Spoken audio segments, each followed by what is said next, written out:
Alors en sachant qu'il y a 27% de femmes entrepreneurs sur le continent, il y a un énorme potentiel qui mérite d'être accompagné, à savoir que sur ces 27%, il y a 80% encore de femmes qui sont dans l'informel, de façon à pouvoir réellement avoir un développement de la société. Il va falloir créer une situation pour pouvoir accompagner ces femmes entrepreneurs. Formalisation, financement, formation et accompagnement, et surtout créer un cadre légal qui ne va pas les effrayer et les empêcher d'aller vers la formalisation. Donc l'entrepreneuriat féminin, oui, c'est une solution, mais pour que ce soit une solution au développement, il faut qu'il y ait un accompagnement. Le vrai problème aujourd'hui, c'est qu'il faut aider ces business à devenir formels pour pouvoir, ce qu'on appelle en anglais, être accélérés, c'est-à-dire être réellement accompagnés, et ensuite être organisés, scale, élevées de façon à ce qu'elles puissent être, ces entreprises puissent être des vrais business qui soient vraiment porteurs. Parce que quand on parle d'entrepreneuriat féminin, en Afrique, on nous ramène toujours à la micro ou à la mésofinance. Mais il y a parmi ces entrepreneurs, micro et méso-entrepreneurs, des entrepreneurs qui sont des vrais potentiels et qui peuvent devenir de grandes entreprises. Mais il faut un accompagnement. En fait, c'est ça le frein. Il faut réellement une vraie politique d'accompagnement derrière. Au-delà juste de donner de l'argent, il y a de la formation, il y a du mentorat, il y a l'accès au marché. Il y a toute une démarche à mettre en œuvre, toute une démarche d'accompagnement qui est spécifiquement liée à l'entrepreneuriat féminin. Qu'en est-il des financements? Est-ce que vous pensez qu'il y a assez de mécanismes développés pour accompagner cette dynamique entrepreneuriale féminine? Écoutez, je découvre qu'il y a de plus en plus de mécanismes de financement différents. On parle de crowdfunding. J'ai parlé tout à l'heure de ce qu'on appelle le crowd investissement. Il y a des organismes qui permettent de créer, de connecter des personnes qui sont des investisseurs sur le continent qui ont de l'argent. Il y a des fonds en Afrique. Il y a le fonds Teranga au Sénégal, Comoé en Afrique de l'Ouest, et d'autres fonds, Lungo, je crois, en Angola, qui sont des fonds qui lèvent des fonds auprès des particuliers pour pouvoir financer des projets de personnes privées, pas forcément des femmes.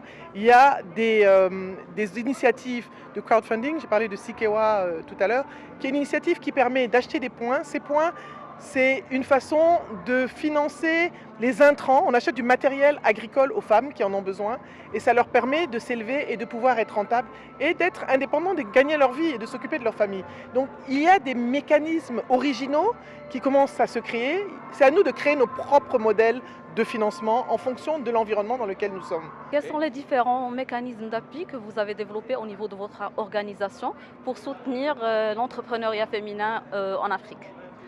D'accord. Je m'appelle Jessica Schnabel. Je suis le chef de programme qui s'appelle Banking on Women pour la Société financière internationale qui fait partie du groupe Banque mondiale. Maintenant, je vais transférer en anglais. Our program, that's called Banking on Women, recognizes the enormous opportunity that women and women entrepreneurs present for Africa and for Morocco. We know, for example, that there is a demand for financing among women-owned businesses of 87 billion US dollars in Africa. And there's a large number of women-owned businesses in Africa. We've counted 7.5 million women-owned businesses that are formally registered, not to mention the millions that are not formally registered and who also present an enormous opportunity.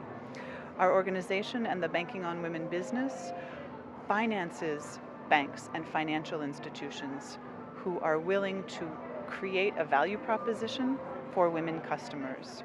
We have financed 87 banks in 47 countries in Africa and all over the world so that they do two things. They lend and they provide financial solutions to women entrepreneurs, and they also provide non-financial services, suites of services for mentorship, capacity building, and training of women entrepreneurs. Si vous devez adresser un conseil aux femmes entrepreneurs, quel serait ce conseil?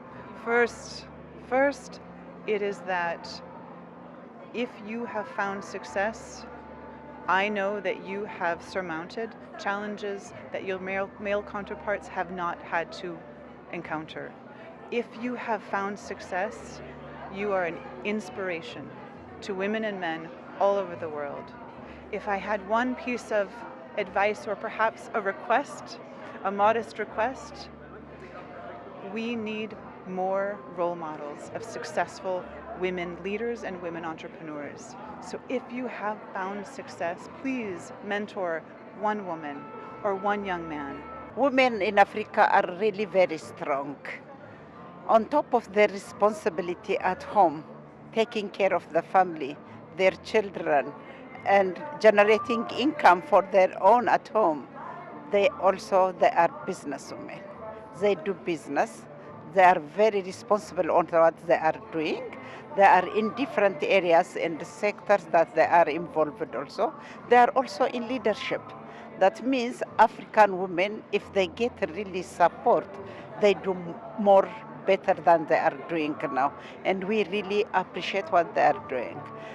That what we need is still in Africa. These strong women must be supported, must be financed, all the finance, the donors, microfinance institutes, they must come up with a policies to support and lift up the majority of women in Africa.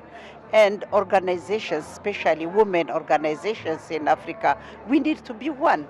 We need to come up together, establish a platform to organize ourselves, to bring our voices together so that we will have a strong voice. And I wish really the African women to go more far in the development of the country.